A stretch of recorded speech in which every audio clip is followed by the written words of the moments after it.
All right, how do you take one of the most famous stories in human history and completely change how we read it? Let's dive right into this explainer of a fascinating new book review. We're looking at an independent scholar's totally fresh take on the Exodus story. The book is called The Living Text Exodus by Jonathan McGill. He brings a really unique perspective to this. He's actually a former math teacher turned theologian.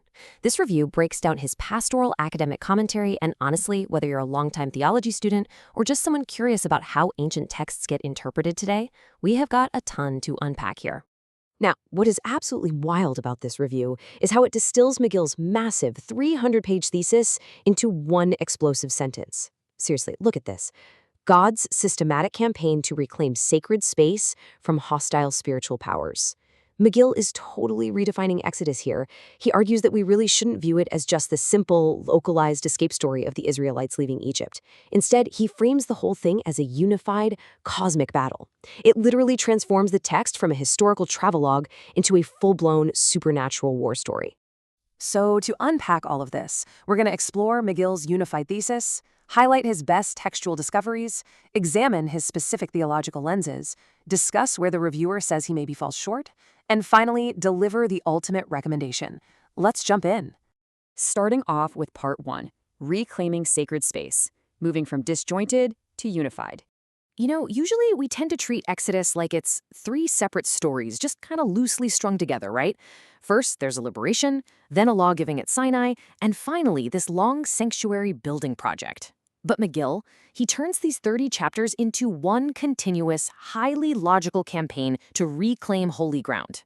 Step 1 is liberating humanity from Egypt, which he actually calls the anti-Eden. Step 2 is establishing a covenant at Sinai to form a completely new kind of community.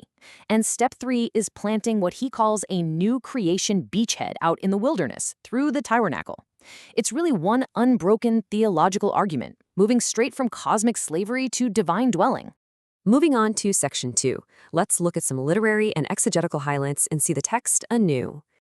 Okay, the reviewer points out a genuinely eye-opening discovery here. McGill shows how this extremely rare Hebrew word, Tebah, connects Noah and Moses.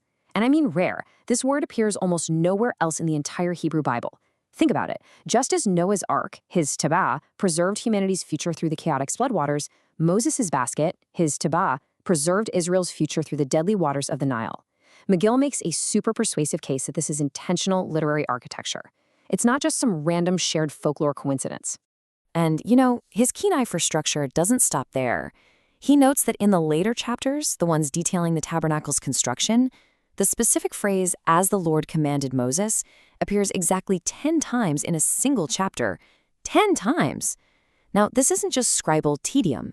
McGill actually draws on scholars like Brevard Childs here to argue that this heavy repetition emphasizes a major point. Total, exact obedience is the absolute necessary foundation for building sacred space. The reviewer gives huge praise to McGill's Appendix D, which takes these structural observations even further.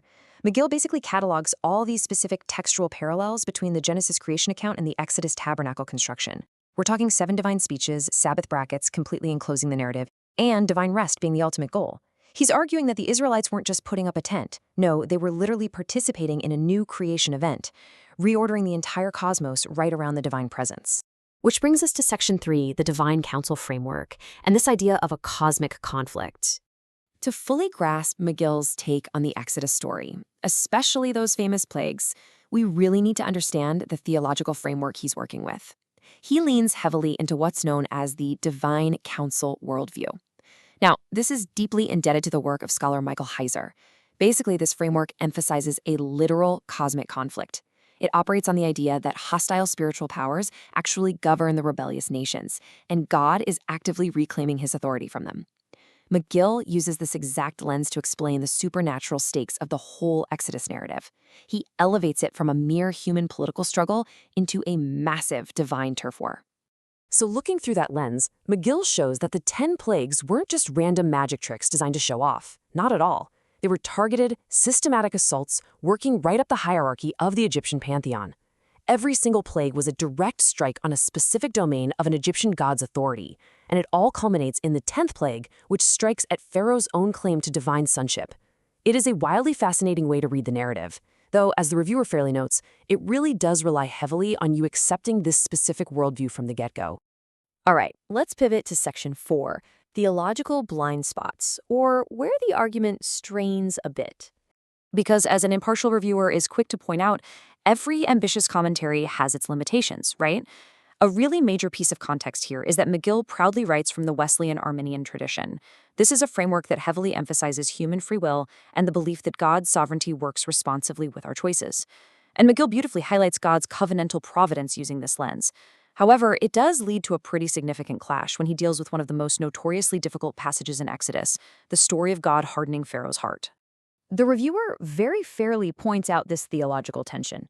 On one side, you have McGill, who argues carefully from the sequence of the text that Pharaoh's freely chosen self-hardening always precedes and triggers God's judicial hardening. But on the other side, you have the Reformed view, which emphasizes God's absolute sovereignty and unconditional predestination. Now, the reviewer's critique here isn't about picking a winner or deciding which side is right. It's more that McGill fails to engage with the absolute strongest academic counterarguments from leading Reformed scholars like John Piper or Douglas Moo. Essentially, he ends up defeating a simpler version of the opposing argument rather than tackling the most robust one. Furthermore, the reviewer notes a few structural and academic limitations to keep in mind. For one, McGill assumes the divine counsel framework as an undeniable fact, rather than acknowledging that it's actually a highly contested theory in broader scholarly circles. There's also a complete lack of formal footnotes, which, let's be honest, makes source verification pretty tough. And finally, he doesn't really interact with major recent works on this exact same topic, like L. Michael Morales' comprehensive book. These omissions kind of limit the commentary from being heavily used in, say, formal academic or seminary settings. Which brings us to section 5, the final verdict. Who should actually read this? So when you weigh the brilliant insights against those academic blind spots, the book still earns a solid recommended rating from the reviewer, but definitely with a caveat. It is highly recommended for pastors teaching Exodus, Wesleyan Arminian ministers, or MDiv students looking for accessible, profound insights. On the flip side, it's not really recommended if you're someone who needs a deep history of scholarly debate, if you're a Reformed reader looking for robust engagement with top scholars, or if you're an academic who absolutely requires formal footnotes. Basically, the book knows exactly what it is, and it does that specific job very well. Ultimately, the reviewer concludes that McGill manages to build a brilliant bridge here. He takes these incredibly complex literary and canonical insights, like that Tebah Connection or the whole new creation Tabernacle framework, and translates them into accessible, deeply pastoral applications. And most importantly, he manages to do all this without just flattening the ancient, complex text into basic, boring moralism. So I want to leave you with this crucial thought. If we step back, and we stop reading Exodus as this disjointed history book, a random mix of plagues, laws, and intent measurements, and we start reading it as one unified cosmic battle for sacred space, how will that entirely reshape your understanding of the story? How might this fresh perspective change the way you read, teach, or preach this living text tomorrow? It's definitely a question worth exploring, whether you pick up McGill's book or just open up Exodus for yourself.